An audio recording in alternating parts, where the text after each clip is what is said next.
सुमध्याह्न बच्चों, आप सभी का हिंदी कक्षा में स्वागत है। मैं आप सभी की हिंदी शिक्षिका बोल रही हूँ। आज मैं आप लोगों के समक्ष वट वृक्ष पाठ्य पुस्तक से ककड़ी की कीमत पाठ लेकर के प्रस्तुत हुई हूँ। ककड़ी की कीमत पाठ के लेखक कौन है बच्चों? इस पाठ के लेखक है आचार्य चतुर सेन जी। मैं पिछली कक्षा में आप सभी को समझा रही थी कि इस पाठ के माध्यम से आचार्य चतुर सेन जो है रईस समाज की दिखावे की संस्कृति पर जो है उपहास करते हैं, उन्हें खरी खोटी सुनाते हैं, जिसे व्यंग कहा जाता है। आज की कक्षा में मैं आप सभी को समझाऊंगी कि किस प्रकार लेखक यह बताते हैं कि रईस से रईस परिवार जो है अपनी झूठी शानो शौकत और प्रतिष्ठा को बचाए रखने के लिए किस हद तक जा सकते हैं। तो बच्चों, पिछली कक्षा में हम लोग चर्चा कर रहे थे, लेखक दिल्ली के रंग ढंग के बारे में बताते हैं तथा पुराने समय का चांदनी चौक कैसा था और आज के दिल्ली का चांदनी चौक का कैसा माहौल है और पुराने समय में दिल्ली के रईस लोगों का रहन सहन कैसा था और धीरे धीरे किस प्रकार का परिवर्तन आ रहा है, यह मैं आप सभी को पिछली कक्षा में समझा चुकी थी। आज की कक्षा में मैं पढ़ना आरंभ करती हूँ बच्चों। आप सभी ध्यान से सुनिएगा कि फागुन लग गया था, वसंत पुंज चुका था, सर्दी कम हो गई थी और वसंती हवा मन को हरा कर रही थी। बाजार में नरम नरम पतली ककड़ियों के कूजे बिकने आने लगे थे, पर उनके दाम काफी महंगे थे, इसलिए वह रईसों का ककड़ी खाने का मौसम था। अर्थात गर्मी का मौसम आ रहा था और गर्मी में एक नया फल आता है ककड़ी बाजार में। और देखना बच्चों, कोई भी अगर मौसमी फल या सब्जी आता है तो पहले जो है उसका दाम बहुत ज्यादा रहता है और दिल्ली वासी जो है ऊंची कीमत को देख करके कोई भी सब्जी या फल खाने में ही अपनी प्रतिष्ठा समझते थे। इन्हीं पक्षों को जो है लेखक बखूबी उजागर करते हैं। तो यहाँ पर एक कुंजड़ा अर्थात सब्जी बेचने वाला का वर्णन है। वह जो है नारंगी साफा बांधा पगड़ी बांधा हुआ है और आंखों में सुरमा और मुंह में पान की गिलौरिया दबाए हुआ है और कमर में चौखाने का तहमद और पैर में फूलदार जूता पहने हुआ है। हाँ, ककड़िया बेचता पटरी पर मस्तानी अदा से घूम रहा था। अर्थात गर्मी के मौसम में सब्जी वाला दिल्ली के रास्तों पर जो है ककड़िया बेचता फिर रहा था। उसके हाथ में झाऊ की एक सुफियानी चौड़ी टोकरी थी। उस पर केले के हरे पत्तों पर गुलाब के फूलों के बीच ककड़ी के 2 रवे रखे हुए थे। अर्थात 2 ही ककड़ी, बहुत सारा बिक गया था और 2 ही ककड़ी उसके पास था। वह अपनी मस्त आंखों से इधर उधर घूरता झूमता झूमता ललकती भाषा में आवाज लगाता था। क्या आवाज लगाता था? अपनी ककड़ियों को बेचने के लिए। नाजुक ये ककड़ियां ले लो, लैला की उंगलियां ले लो, मजनू की पसलियां ले लो, नाजुक ये ककड़ियां ले लो। पीछे से आवाज आई, ककड़ी वाले जरा इधर आना। उसी भांति मस्तानी अदा से पुकारता हुआ ककड़ी वाला पीछे को फिरा। पुकारने वाला कहार था। कहार अर्थात एक प्रकार की जाति। वह एक बूढ़ा आदमी था। उसकी सफेद सफेद बड़ी मूछे, पक्का रंग, लट्ठे की मरजई दुपट्टी, टोपी और चौखाने का अंगोछा कंधे पर पड़ा हुआ था। वह जो बूढ़ा कहार जाति का था उसका यहाँ पर वर्णन किया गया। उसका कदकाठी कैसा था। ककड़ियों को देखकर उसने कहा, सिर्फ 2 ही रवे हैं। अर्थात सब्जी वाला कहता है कि केवल 2 ही ककड़ी मेरे पास बचा है। अभी ककड़िया कहा, वह तो कहो, मैं 4 रवे लाया था, 2 बिक गए और ये 2 ही है। लेना है तो लो, मोल भाव काम नहीं चवन्नी लूंगा। आपको लेना है तो लीजिए, मैं मोल भाव नहीं करूंगा, चवन्नी ही लूंगा। इस पर बूढ़ा कहता है, बूढ़ा कहार अभी नहीं बोला था। एक युवक ने तीव्र आवाज में कहा, अठन्नी ले लो जी, ककड़ियां हमें दे दो। अर्थात बूढ़े और सब्जी वाले के बीच में बातचीत चल ही रहा था। इसी में जो है कोई एक युवक आकर के कहता है कि मैं ऊंचा दाम लगाकर इस ककड़ियों को खरीदूंगा। पहलवान युवक भी कहार था। वह जो युवक था वह भी जाति का कहार ही था। उसने हिरती हुई आंखों से बूढ़े कहार की तरफ देखा और अठन्नी झाबे में फेंक दी, अर्थात अठन्नी सब्जी वाला को दे दिया और कहा यह ककड़ियां मुझे दे दो। इस प्रकार जो है ककड़ी खरीदने के लिए वह बूढ़ा कहार और वह युवक दोनों एक दूसरे को जो है देखते हैं और ऊंची से ऊंची दाम लगाते हैं। कोई 5 पैसा रुपया देता है तो कोई 10 पैसा। ये लो 20 रुपए, ककड़ी तो हम ही खरीद चुके। अर्थात कभी बूढ़ा कहता है कि मैं इसका ज्यादा दाम लगाकर ककड़ी मैं ले लिया हूँ, फिर युवक कहता है कि अगर वह ज्यादा पैसा देता है रुपया तो मैं उससे ज्यादा रुपया दे। इस प्रकार जो है ककड़ी, वो 2 ककड़ी को खरीदने के लिए मोल भाव चल रहा था। 25 है ये ककड़ी, हमने ले ली, हमने 30 दिए। कोई कहता है मैं 25 पैसा दे रहा हूं तो कोई कहता है कि हमने 30 दिए हैं। अंत में युवक के माथे पर बल पड़ गए। उसने कहा हम 50 में खरीदते हैं। अंत में युवक 50 में खरीदना चाहता है। लाओ ककड़ी इधर दे दो। बूढ़ा कहार हंस दिया और अवज्ञा की दृष्टि से युवक की ओर देखकर जरा सीधा खड़ा होकर उसने तेज स्वर में कहा मैंने 100 रुपए में दोनों ककड़ियां खरीद ली है। अंत में वह बूढ़ा जो है कहता है कि ये लो 100 रुपए और मैंने इस 100 रुपए में 2 ककड़ियां खरीद ली है। युवक कहार क्षण भर घबराई दृष्टि से बूढ़े की ओर देखता रहा।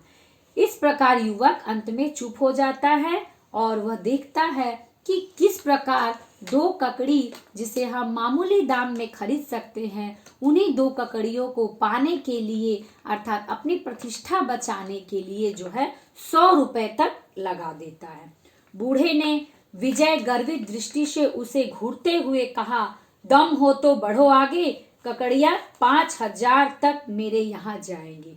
यहाँ पर एक शब्द है बच्चों, विजय गर्वित। मैं यहाँ शब्दार्थ लिखी हूँ। विजय गर्वित शब्द का अर्थ होता है जीत पर गर्व। जब वह बूढ़ा कहार 100 रुपए दाम लगाता है 2 ककड़ियों का, तो यहाँ पर लेखक व्यंग कसते उपहास करते हैं कि मामूली पैसे से खरीदे जाने वाला वह ककड़ी, वह जो है बूढ़ा इस प्रकार दाम लगाकर खरीदता है जैसे अपने जीत पर उसे बहुत गर्व महसूस हो रहा हो।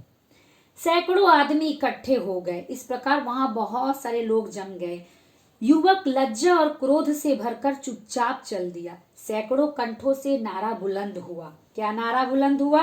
वह भाई महरा क्यों ना हो, आखिर तू है किस घराने का नौकर। सब कहने लगा आखिर तू भी किस घराने का नौकर है, ऊंचे नस्ल का नौकर है, ऊंचे घराने का है, जो इस समय दिल्ली की नाक है अर्थात शान है। शाबाश। बूढ़े ने कमर के रुपए खोलकर गिन दिए, ककड़ियां ली और इस भांति अपने मालिक के घर को चला जैसे वह एक राज्य विजय कर लाया हो। बूढ़े ने अपने मालिक लाला जगत नारायण के सामने जाकर फूलों और केलों के पत्तों में लिपटी हुई ककड़ियां रख दी। शाम हो चली थी। वह बूढ़ा कौन था? वह बूढ़ा मालिक लाला जगत नारायण के यहाँ काम करता था, नौकर था उसका, ठीक है। और वही जाकर के अपने मालिक के लिए जो है ककड़ी खरीद कर लाता है और उस ककड़ी को खरीदने के लिए 100 रुपए तक वो लगा देता है। शाम होने को आ रही थी। लाला जी पूछ रहे थे क्या 2 ही मिली? जी हाँ, बाजार भर में 2 ही ककड़ियां थी जिन्हें आपका सेवक 100 रुपए में खरीद लाया है। कह रहा बाजार भर में केवल 2 ही ककड़ियां थी जिसे आपकी शान के लिए, आपके मान प्रतिष्ठा बची रहे, इसलिए मैंने इसे 100 रुपए में खरीद लिया। लग रहा था कितना बड़ा गर्व का काम है उनके लिए यह। इसके बाद कहार ने जो घटना बाजार में घटी थी सब कह सुनाई। लाला ने सब सुना। लाला का नौकर जो है, लाला को जो है भरे बाजार में सब कहानी सुनाता है। क्षण भर वे स्तंभित रहे। स्तंभित शब्द का अर्थ होता है जड़ हो जाना, शून्य अर्थात हिलना ना डुलना, चुपचाप रहना। क्षण भर बाद उन्होंने अपने गले से सोने का तोड़ा उतारकर बूढ़े के गला में डाल दिया, उसे उपहार दिया और उसके बदन को दुशाले से लपेटकर स्वयं भी उससे लिपट गए। लाला क्या करता है, अपने नौकर को गले से जो है एक माला डाल करके उसके गले में डाल देता है और उसके बदन में जो है एक दुशाला लपेट कर उसे अपने गले में लिपट लेता है। उनकी आंखों से आंसुओं की धारा बह निकली। उन्होंने गदगद कंठ से कहा, शाबाश मेरे प्यारे रामदीन, तुमने बाजार में मेरी प्रतिष्ठा बचा ली। प्रतिष्ठा शब्द का अर्थ होता है सम्मान।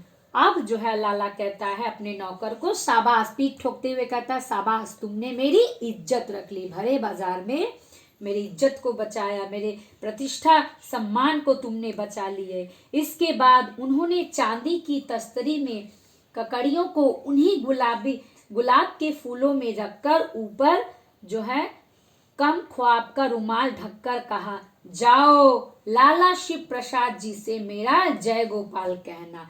तब जो है उसी नौकर के माध्यम से कहता है, ये लो इस थाल पर जो है फूल, उसी प्रकार फूलों से जो गुलाब के फूलों, पहले गुलाब के फूल बिछा देता है और उसके बाद उसके ऊपर 2 ककड़ियां रखकर कहता है कि जाओ यह ककड़ी जो है हमारे मित्र को जो है पहुंचा आओ, और उस पर रुमाल ढक दिया जाता है और कहता है कि जाओ लाला शिव प्रसाद जी को यह भेंट मेरे तरफ से देना और उसे जय गोपाल कहना, अर्थात अपना राम सलाम कहानी कहना, सब बात बताना कि यहाँ सब कुछ ठीक है, और कहना कि आपके सेवक ने यह प्रेम की सौगात भेजी है। सौगात शब्द का अर्थ होता है बच्चों उपहार।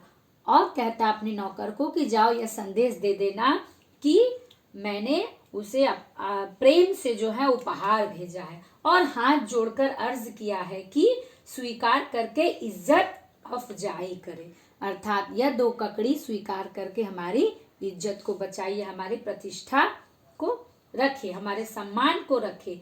युवक से सब घटना सुनकर श्री प्रसाद जी चुपचाप मनसद पर लुढ़क गए। वह जो युवक बाजार में आया था, उस युवक से जो है लाला शिव प्रसाद जो है सब प्रकार की घटना को सुनता है।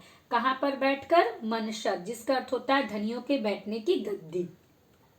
मुंह की गिलौरी उन्होंने थूक दी। नौकर चाकर चिंतित हुए, पर कोई कुछ न कह सकता था। थोड़ी ही देर में बूढ़े रामदीन ने आकर अदब से आगे बढ़कर तस्तरी लाला शिव प्रसाद जी के सामने रख दी और हाथ जोड़कर अपने मालिक का संदेश भी निवेदन कर दिया। जब युवक जो है लाला शिव प्रसाद को वह घटना बताते हैं कि किस प्रकार ककड़ियों को खरीदने के लिए वह बूढ़ा कहार और युवक के बीच तर्क वितर्क हो रहा था, दोनों जो है कीमत लगा करके ककड़ियों को खरीद रहे थे, तो इस प्रकार से लाला शिव प्रसाद का नौकर जो युवक था वह तो खरीद नहीं सका।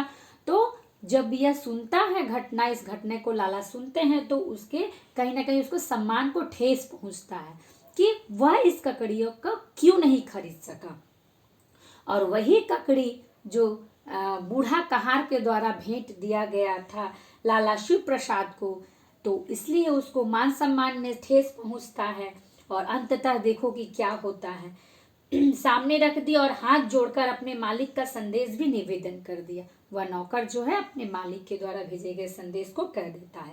इस प्रकार लाला शिव प्रसाद चुपचाप एक टकटकी तस्करी रखी और दोनों ककड़ियों को देखते रहे। इस प्रकार वह जो तस्तरी में सजा हुआ आया था ना, थाली में सजा हुआ ककड़िया, वह उसको एक टक नजर से देखते रहा और कहीं ना कहीं उसके सम्मान को यह ठेस पहुंच रहा था। कुछ देर बाद उन्होंने ककड़ियां भीतर भिजवा दी और तस्तरी असरफियों से भरकर कहा, यह तुम्हारा इनाम है। इस प्रकार कुछ देर बाद जो है तस्तरी में जो ककड़ी रखा हुआ था उसको वह भीतर भिजवा देता है और उस तस्तरी में ही कुछ इनाम जो है उस नौकर को, बूढ़ा नौकर को जो है भिजवाता है और कहता है, ये लो, यह तुम्हारा इनाम है, लाला जगत नारायण जी से हमारा जय गोपाल कहना। और वह जो है तस्तरी में कुछ असरफियां हीरा मोती जो है रत्न रखते हैं